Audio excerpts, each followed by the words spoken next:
Hello, everybody. Welcome to Lakers Talk with Gerald. This is going to be episode number 78.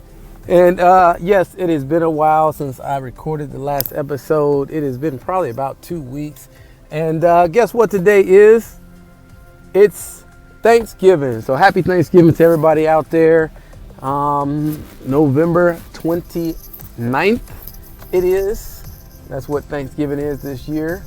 But let's get back to this Lakers talk with me, Gerald.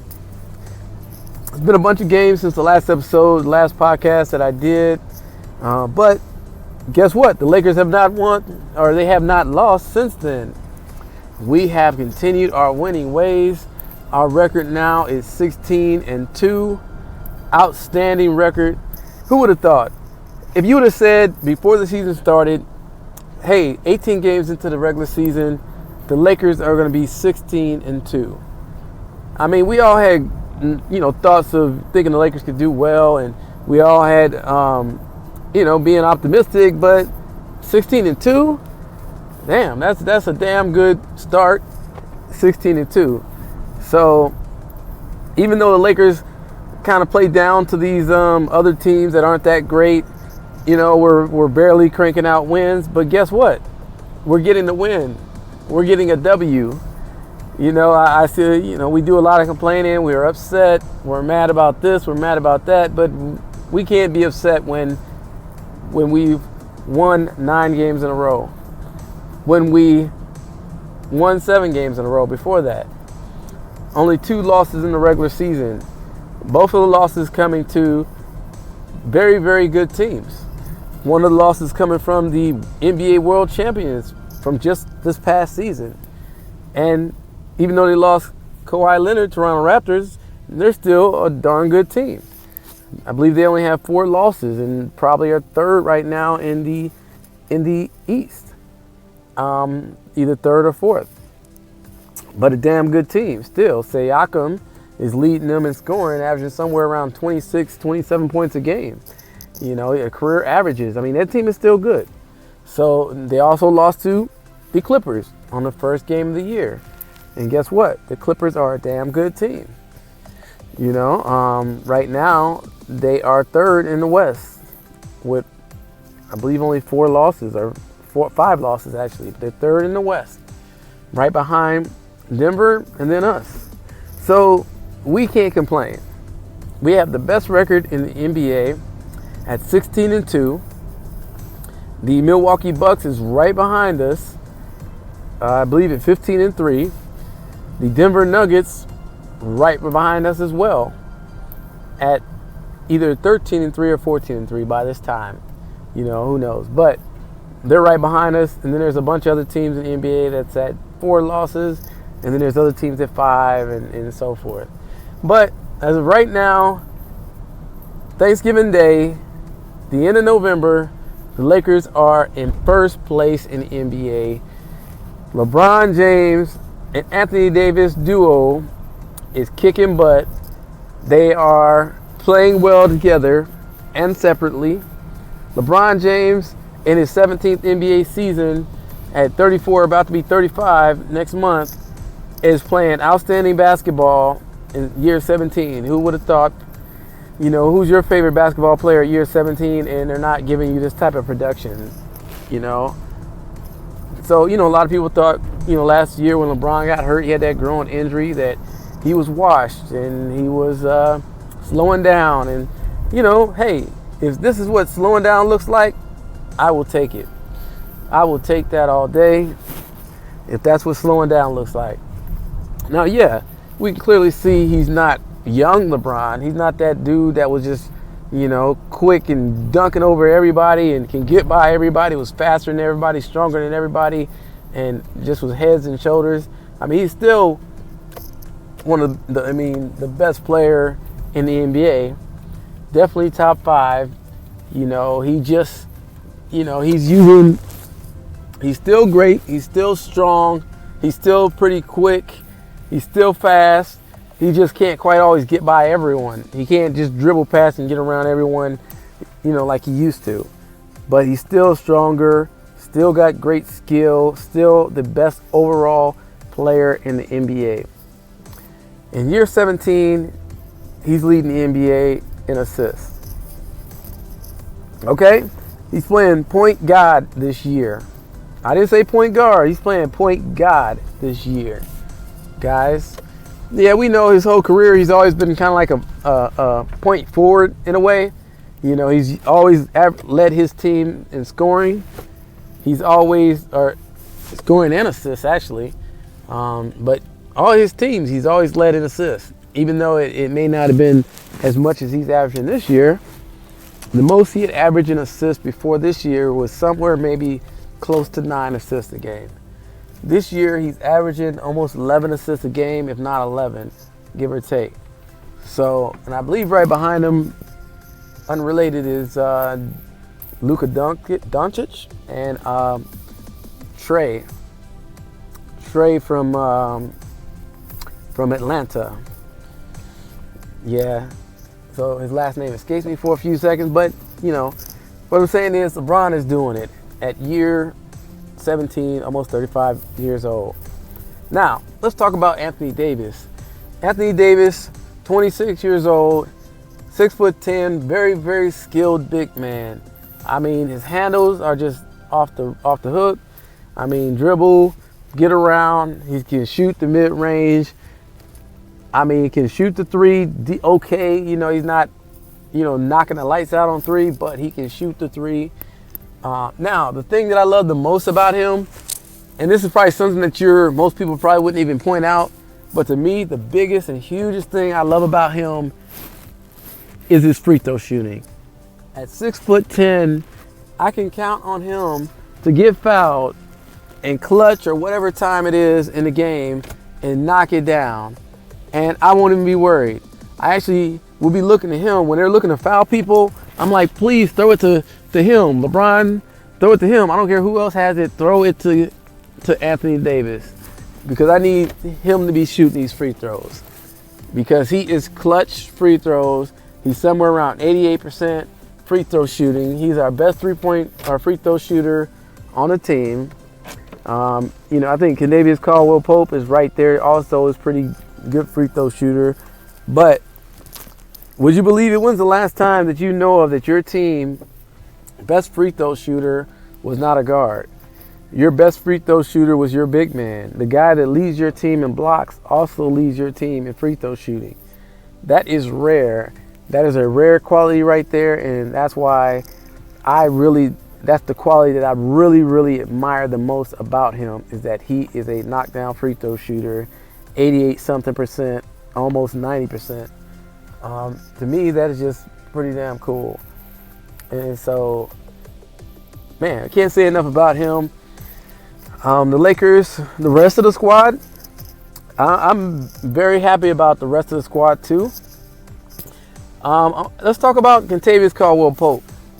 For a little bit, for probably the first, I don't know, probably 5, 6, 7, 8 games, we were damning Kentavious Caldwell-Pope because he wasn't making his shots. He was missing a lot of three-pointers. He was missing a lot of open shots. And especially after in the summertime, you know, we were hearing all these things about Lethal Shooter, this shooting coach that has been helping him with his shooting and, you know, making sure he's, you know, knocked down and putting all this stuff out there. And so we're waiting for him to come and be better. And he was, in the beginning, he was pretty bad the first 8 or 7 games from three-point range. He was having super low on his three-point shooting percentage, somewhere like 29%, give or take. But guess what, fellas? Since then, Kentavious Caldwell-Pope has been lights out. His shooting has come around tremendously. He's been knocking down three-pointers in clutch time. He's been knocking them down just whenever we needed it. He's been another reason why we've been playing very well. You know, looking now at his three-point shooting, at one point he was down at I would say around 29%, give or take. He is now 41% or somewhere like that in three-point shooting. So now we effectively have 2 guys that are shooting 40+%. Danny Green, somewhere around 42%, 43%. Kentavious Caldwell-Pope, somewhere around 41%. I mean, these are some of the reasons why we are in first place right now. We got two dominating players in LeBron James, who can do it all. We got Anthony Davis, big man that can shoot and knock down free throws, that can protect the rim at all costs, can recover well, block shots, put defense on guys, get steals, cause them to hesitate. I mean, they just do all those intangible things. And then he gets LeBron on board to ramp up his defense and get those steals and try to do those intangibles also, like he's accustomed to. Then you got LeBron James averaging an all-time amount of assists, always looking for the open man, looking for that three-point shooter over in the corner. And then when you got Danny Green knocking down three-pointers at a rate of 42% clip, and you got Kentavious Caldwell-Pope shooting over 40% clip. I mean, that's going to get it done. That's going to be a reason why we continue to win. And then you got other players like Avery Bradley that's been playing just dog defense on the perimeter. Now, the last 3-4 games, he hasn't been playing. He's been hurt. So we've actually been missing his perimeter defense and what he brings and that energy that he brings to start the games. But he's another reason too. He's been playing some really, really gritty, great defense. And he's been shooting it well too. You know, he's been shooting pretty good from the field, getting that little, whenever he don't shoot the three-pointer, he'll step in and shoot that little jump shot, mid-range. So he's been playing very well for us. I mean, and Kyle Kuzma.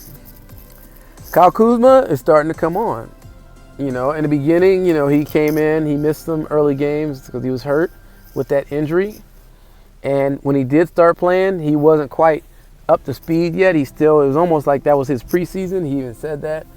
He was treating the first few 5 or 6 games as his preseason so he can get himself into shape. And he was looking off. He wasn't looking too great.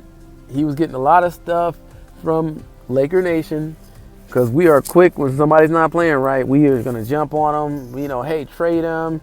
He's nothing, blah, blah, blah. Now, he's slowly, steady starting to come on board. Last night, for instance, in our win against New Orleans Pelicans, he was 4 for 4 3-point shooting, knocking them down in the fourth quarter, knocking them down when we needed them, and Kuz was showing what he got.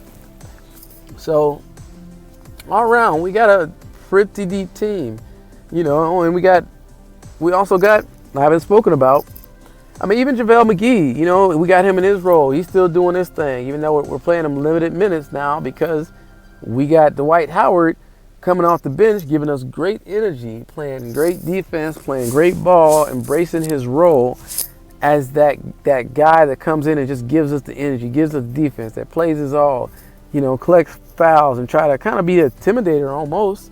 You know, what's funny is as I watch him, and he's in this great shape, and as I watch him, I kind of see him, the way he's acting, the way he's showing all his energy. He reminds me of what Dennis Rodman brought to the Bulls when he went to the Bulls. They already had a great team. They already had Alpha and a Batman in Jordan and Pippen. But then he brought that extra something to the table, that energy, that hustle, that grit, that whatever, that extra stuff that made them tough, even tougher. You know what I mean? Help them get through those games they needed to. They needed that extra something from. And that's what I see Dwight as. And that's what I see him bringing to the table. And his attitude has been outstanding so far. And this is the kind of stuff that championship material is made of. We got all these veteran players, you know, that we can go to. Quinn Cook, Troy Daniels. I mean, we got all these guys. These all are people that have played many games, and they've been on good teams, or they know what it's like to play with veterans. So all these guys, we don't have many young people. You know, we got one rookie, and most of his time is spent in the G League. I don't think he really has even played any, serious minutes.